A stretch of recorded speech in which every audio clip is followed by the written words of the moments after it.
Hey, good morning, everybody. My name is Barry Schwartz, and this is the Search Buzz video recap. Today is Friday, March 29th, and this is the search news we covered over at the Search Engine Roundtable at SEOroundtable.com. We got Google's testing SGE, Search Engine Experience in the wild. More on that. Google says, stop doing stuff for Google. Stop doing SEO for Google. Do SEO for your users. There's a bunch of new Google Maps and shopping features to talk about. Google released its ad safety report and so much more, so definitely stay tuned. And this video is sponsored by SEMrush.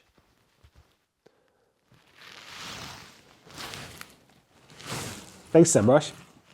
Did you know that SEMrush launched SEMrush Copilot AI? It's an AI assistant that simultaneously analyzes your data from several SEMrush tools and reports and provides you with SEO alerts and recommendations for your next steps.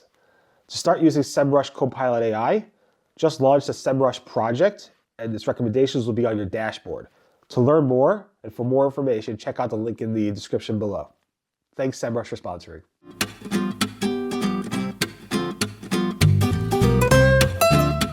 Okay, so first up, Google is testing SGE, Search Generative Experiences, AI overviews directly in the search results. Google told me last Friday, a week ago today, that they'll start testing it for a small subset of US users only, United States users only. And they are. As of actually yesterday, Thursday, March 28th, I started to see people complaining in the forums that they're getting SGE without opting in, and they don't want it. One person said they don't want it because they're a college student, and they don't want their professors to accuse them of using AI to write their reports. Others say they just don't like it, and they don't want it. There's no way to opt out. So obviously, if you opted into the Search Lab experience, you could toggle it off and opt out. But if you're in this test group that Google put you in, I don't think there is a way to opt out. That being said, this is Google's first test in the wild in the US using SGE. And if you do see it without opting in, you're not alone. It's definitely being tested in the wild. In addition to all of that, I wrote an article last night at Search Engine Land basically describing that there's some rumors out there that Google may launch SGE for everyone, or maybe everyone in the US, at Google I/O, which makes sense, May 14th during the keynote address. But obviously Google has a lot of issues to work out with SGE. I believe if they do launch it, they'll launch it for search results that do not show ads. And there's plenty of search results that do not show ads, believe it or not. Because I think Google launching SGE, especially the AI overviews, would result in Google's ad revenue dropping significantly because people aren't going to click on those ads, at least the way they are right now. So either Google figures out how they get people to click on ads and hopefully publishers, organic results, or they just launch them in results that do not have ads in them, which again is probably a good win-win, meaning Wall Street wants them to launch it because it's AI, but Wall Street doesn't want their revenue to drop because it's their revenue. So we'll see.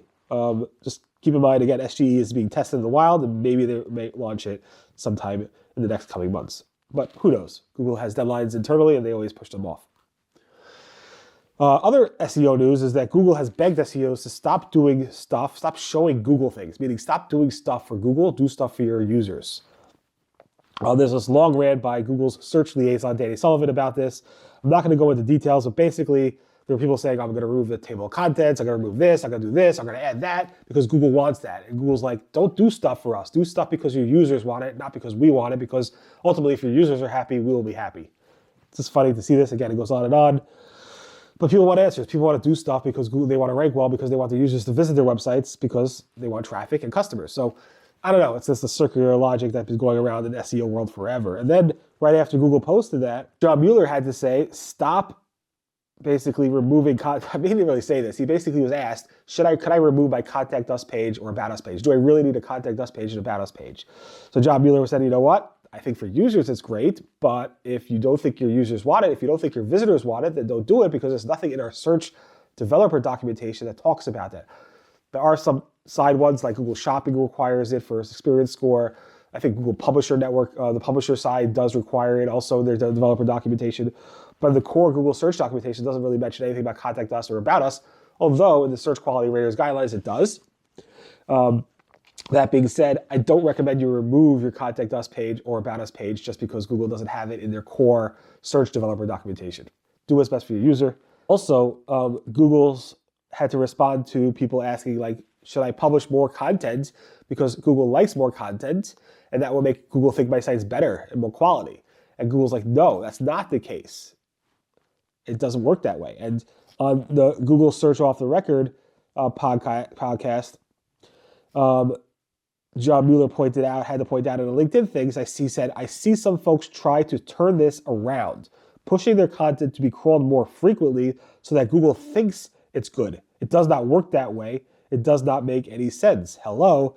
Basically, he said, your kids want to start loving kale if you force it down their throats in the same way that they stuff like ice cream down their faces. It doesn't work that way. Just because you are trying to force Google to crawl your content better doesn't mean Google's going to think you're more quality. It's the reverse. Google will crawl your content more often just because they think you're quality. That's just the reverse, and people just think about it the opposite way.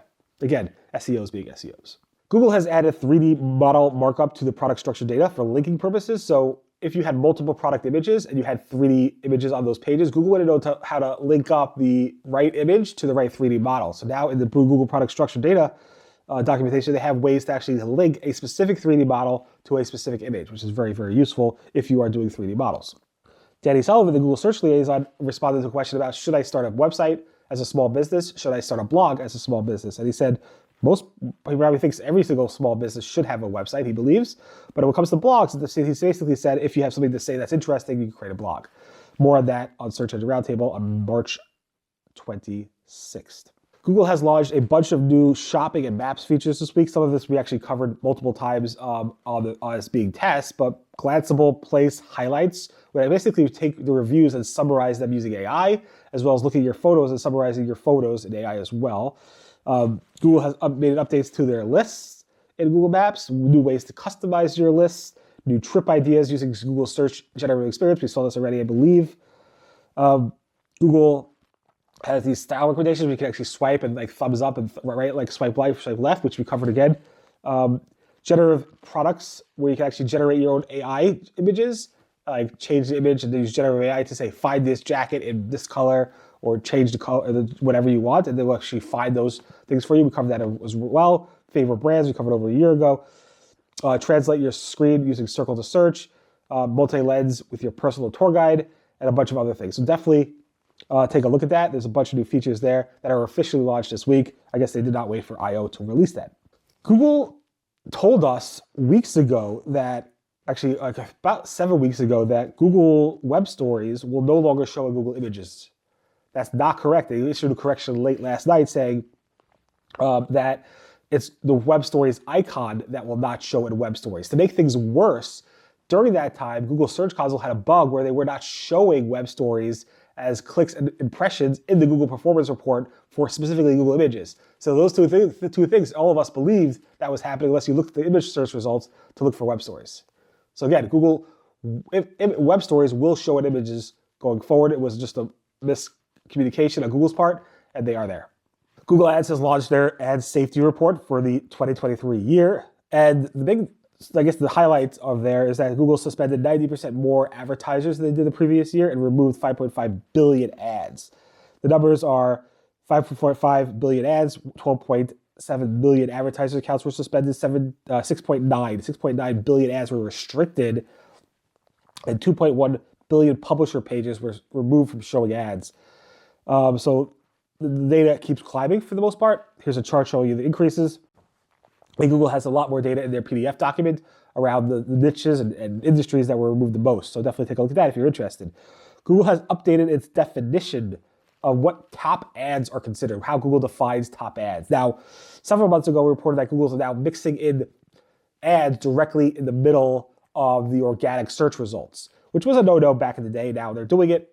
So now Google had to define or update the definition of top ads to say they're not the top of the search results, but they're the top ads that show in those search results. Now with infinite scroll, it makes it even harder to understand because what is page 2, what is page 3? But Google went ahead and updated the top ads definition so that's more clear of how Google actually shows ads, not always at the top of the search results, but what they consider to be the top ads of those search results. Got it? Probably not. Anyway. Google Ads seems to be testing or launching a new preview link in the Performance Report Max campaigns to share a preview of your ad with those who don't even have Google Ads accounts. This was spotted by Heda, as well as, I can't pronounce it, Heda Kabasova, sorry for that, as well as Scott Kathuras. So you basically could share your or preview your ad to people who even don't have Google Ads accounts, so your customers. You want to say, this is what the ad will look like, you could do that now. Google local service ads are sending out emails to some advertisers saying, we want more of your photos. Send us more photos, send us more photos, send us more photos. They want at least 6 photos, I believe. This was spotted by Matt McGee, who posted about this on X. So nice find there. So definitely send Google your more photos. Google also has posted zero new Google Ads feature announcements in the Google Feature Ads Announcements help documentation for all of March. March is not over yet. Maybe by the time this video is produced, there will be a new feature out there. But I checked just a couple minutes ago, and there have been no new feature announcements posted there. That was spotted by PPC Greg. I'm sure we'll see a lot of features being held maybe for Google I/O and Google Marketing Live. So we'll see what happens there. Google is testing products and product site search bar filters. This was spotted by, this is by the DMA, the Digital Market Acts in the EU. This is spotted by Shahid, and also spotted by Frank Santman. Google's doing the same thing with place and place sites in the search bar. Google Search does not officially support AVIF images in Google Search yet. There's been numerous tests to see if it comes up. Most part it does not show, but Glenn Gay was able to spot it for a bit, but now I'm not able to see it again, but who knows? It looks like Google's testing maybe to support it, but I assume Google's going to support AVIF images, the next generation image format in the future, but right now they do not. And that was spotted by John Henshaw. And finally, Microsoft has some executive news. Mikhail, Parakhin, who I've been covering for a long time, really since Bing Chat launched, has stepped down as the head of Bing Search at Microsoft Advertising. He was super transparent and was very communicative on social media, talking to everybody, responding to anybody about features. It was great. And now he hasn't posted since about a week now. And because the reason he's stepping down, supposedly, according to the reports from Bloomberg and The Verge, is that Microsoft hired a giant named in the AI world called Mustafa Salami, who was the co-founder of Google DeepMind, which Google actually acquired several years ago. He left, and now he was hired by Microsoft to run as the Microsoft CEO of AI, Microsoft AI CEO. And I guess Mikhail was supposed to report up to him. I guess I don't know, who knows what's going on, but there were some changes, and Mikhail decided to say, I'm stepping down. I haven't heard from him in about a week.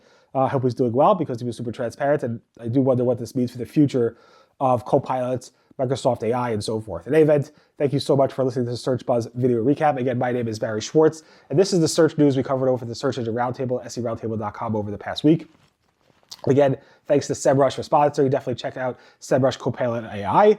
Seems like a cool tool. And everyone have a great, safe, and healthy weekend. And I apologize for my congestion. Still trying to get over this cold, but it might last for a couple weeks. So anyway, have a great, safe weekend. I'll see you guys next. Goodbye.